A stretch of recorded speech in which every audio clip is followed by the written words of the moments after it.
Bueno, pues seguimos adelante, seguimos en directo en este Cuarto Poder de hoy lunes y nos ocupamos a continuación de Tacoronte, porque ya estamos en plena celebración del Festival de Novela Histórica Ciudad de Tacoronte.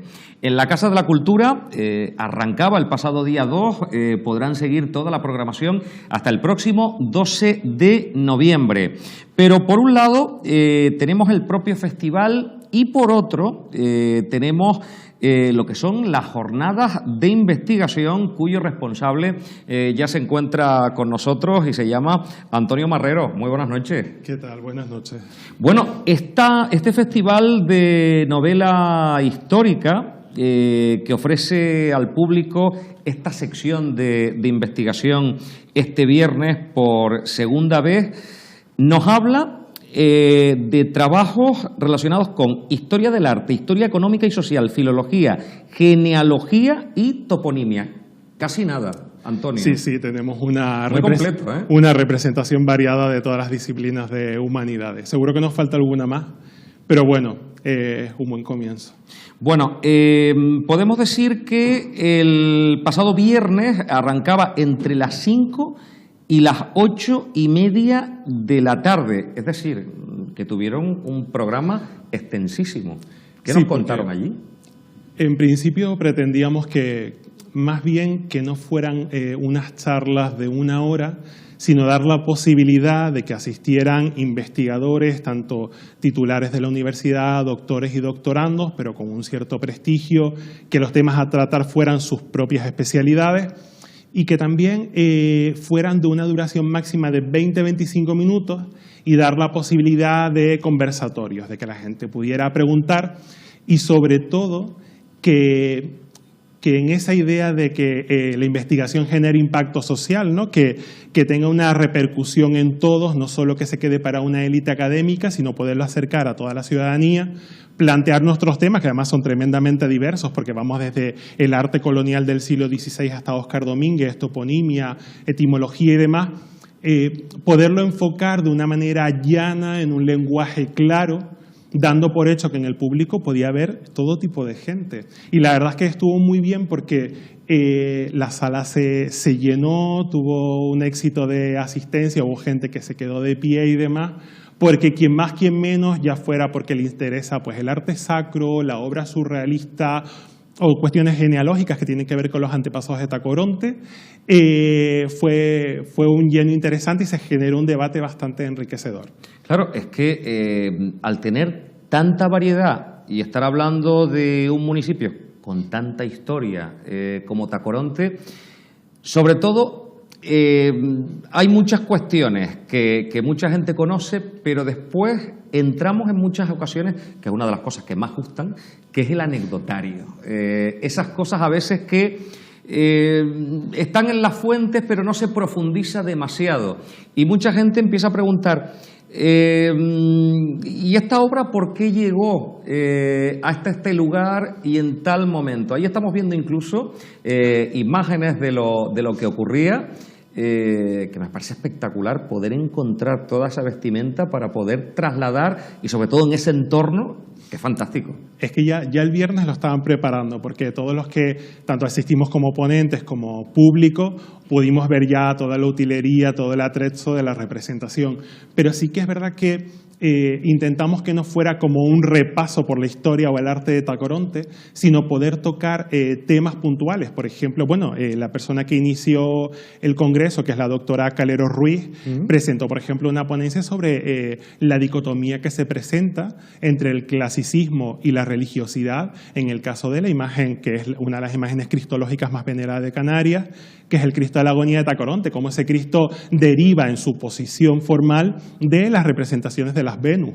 O yo, por ejemplo, que llevé una ponencia sobre patrimonio destruido en Tacoronte, patrimonio desaparecido. El profesor Juan Ramón Núñez Pestano, Departamento de Historia Moderna, llevó algo sobre las haciendas y por qué tenemos que hablar de Tacoronte como un territorio eminentemente serialístico.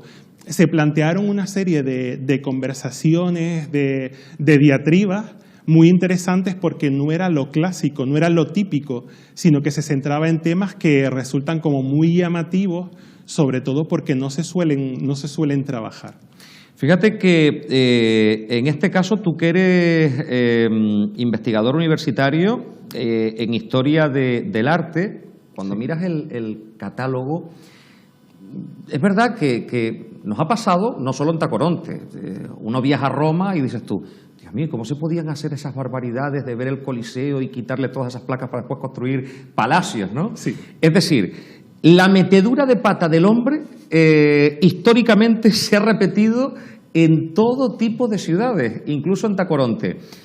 La destrucción por no tener, aquí a lo mejor no tuvimos esas guerras que a lo mejor tuvimos que poner, pero cuando acudimos a esa destrucción del patrimonio, de muchas casonas que podían estar en Tacoronte, de muchas infraestructuras, ¿por qué se produce? A ver, para empezar tenemos que dimensionar lo que es la conservación del arte. La idea de conservar el arte es posterior a la Segunda Guerra Mundial, a 1945. Entonces, no quiero hacer como de abogado del diablo, pero todo lo que ocurriera antes era porque el arte era algo útil, era algo funcional. Nadie se planteaba conservarlo desde la perspectiva de lo que podemos sentir al ver una obra de arte, que es placer estético, es la posibilidad de ver algo bello. Y luego, incluso hoy en día, hay que un poco como decidir, poner en la balanza aquello que es funcional, aquello que es nuevo, aquello que es contemporáneo, con la idea de conservar nuestro patrimonio, porque nos dice, en el caso de los canarios, de dónde venimos, a qué responde nuestra canariedad socialmente, políticamente, incluso económicamente hablando. Entonces, habría que verlo desde ese punto. Y en el caso de Tacoronte, claro, Canarias fue lugar de paso obligatorio para todo lo que ocurría entre Europa, África y América. Y encima Tacoronte es lugar de paso obligatorio entre La Laguna, La Orotava y Garachico, que eran como los grandes centros de poder y demás. Y es interesante ver cómo cuando llega el Cristo de Tacoronte, por ejemplo, hablando de destrucción del patrimonio, cómo atrae todas las miradas en 1661, y aunque la parroquia es Santa Catalina, todo el enriquecimiento, pero luego toda la destrucción, se produce en el Santuario del Cristo. Por eso muchos historiadores del arte decimos que Santa Catalina es una de las grandes joyas de Canarias por todo lo que conserva. Pero esas destrucciones que, por ejemplo, en el caso pues, de la península y otros lugares pueden ser debido a guerras, a las ideas ilustradas o la desamortización de Mendizábal en 1836, en Canarias es o por un incendio, por algún tipo de causa natural. Ha pasado en muchísimas ocasiones y Sí. se terminan, ha pasado en los realejos, ha pasado y terminan, además perdiendo la propia historia, como son todas esas fuentes escritas. Es nuestra bendición y nuestra Los incendios. Y nuestra maldición también es la tea. Es la maravilla del pino canario, que es buenísimo para construir, no se pudre, acepta donde lo coloques, no se infecta por xilófagos, pero cuando arde, arde a nivel celular. Pero sí que es verdad que quitando esa parte, todo es por cuestiones de estilo, y eso es lo que ocurre en Tacoronte. La pérdida de patrimonio, por ejemplo, en el caso del que yo hablé, el Cristo de Tacoronte, el santuario que es el más típico, que le conserva 3 retablos y llegó a tener 9, se debe a cambios de estilo, y esas reformas son ejecutadas por el sacerdote del momento en los años 60. Pero sí que es verdad que, bueno, ya mi directora en su día, cuando yo estaba haciendo el doctorado, me decía que algo no existe actualmente no significa que no existiera, y por lo tanto merece ser estudiado.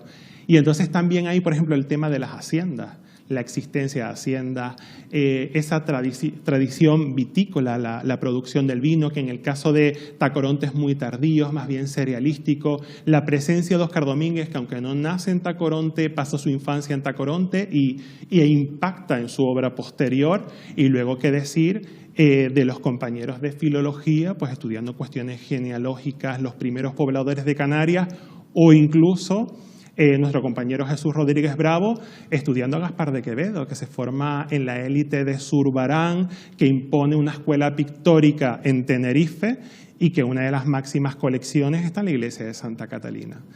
Yo les digo una cosa, un pueblo que no conoce su historia es un pueblo perdido, y ojalá pudiéramos tener más jornadas como estas en todos los municipios, porque tendríamos un mayor respeto y desde ahí las instituciones, igual que hacemos con la vestimenta típica y tradicional, con nuestro patrimonio y demás, saber el valor, el saber cómo llega una imagen a un momento determinado, cómo se restaura, cómo desaparecen y que todo eso esté catalogado, fechado, datado, es importantísimo. Y además en Canarias hemos sufrido gran parte de todo esto. En muchas ocasiones no sabemos y tenemos que ir al anecdotario de cómo puede llegar porque no tenemos esas fuentes escritas.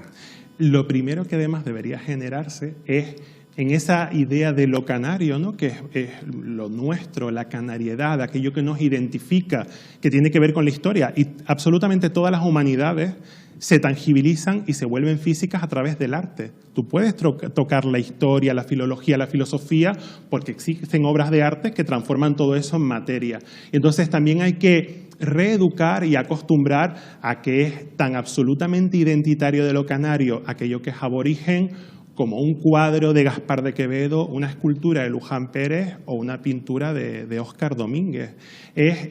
Y ahí sí que es verdad que todos tenemos una misión y todos tenemos una obligación, porque si nosotros no hacemos una puesta en valor de eso, no podemos hablar de la protección, la conservación, la restauración y la venta de lo nuestro desde una perspectiva sostenible. Y ahí el arte tiene mucho que decir. Bueno, pues todos los ponentes cautivaron al público presente, un éxito, sí. Y ojalá y se pueda hacer más. Tendremos que esperar al próximo año, de nuevo, para poder acudir a estas jornadas de investigación, Antonio. Tenemos que esperar al próximo año, que ahí celebraríamos, creo que son las terceras jornadas de investigación, pero sí que es verdad que en este caso los investigadores, no podemos desligarnos de esta idea de no dejar solo nuestras investigaciones para una élite académica, sino que nuestras investigaciones tengan un impacto social, que el conjunto de la sociedad conozca las cosas que hacemos, que se lo podamos ofrecer, que hagamos campaña en centros educativos, porque si el pueblo no conoce lo que hacemos, si el pueblo no es consciente de todo lo que posee y la riqueza que tiene, que además el arte es de todos, es para todos, para el disfrute de todos, si el pueblo no lo conoce es totalmente improductivo. Entonces es algo que, digamos que encontramos como eje vertebral, como punto neurálgico esas jornadas, que vamos a por las terceras, pero que es un trabajo que hay que desarrollar todo el año. Yo estoy seguro que mis compañeros tienen que estar pensando lo mismo que yo. Lo ha explicado tan bien,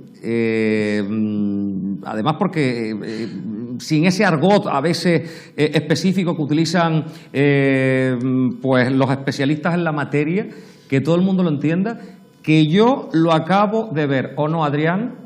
Un perfecto colaborador nuestro para cada vez que tenemos una retransmisión, que a veces digo, nos hace falta alguien que nos explique todo esto. Yo siempre que sé hablar de arte y sobre todo de la historia del arte en Canarias y de cómo se vincula con el mundo, porque en Canarias triangula absolutamente todo, pues cuenta conmigo siempre. Antonio, que quiera. fichado, no se dice más. Antonio Barrero, muchísimas gracias por estar con nosotros, de verdad. Gracias a ustedes.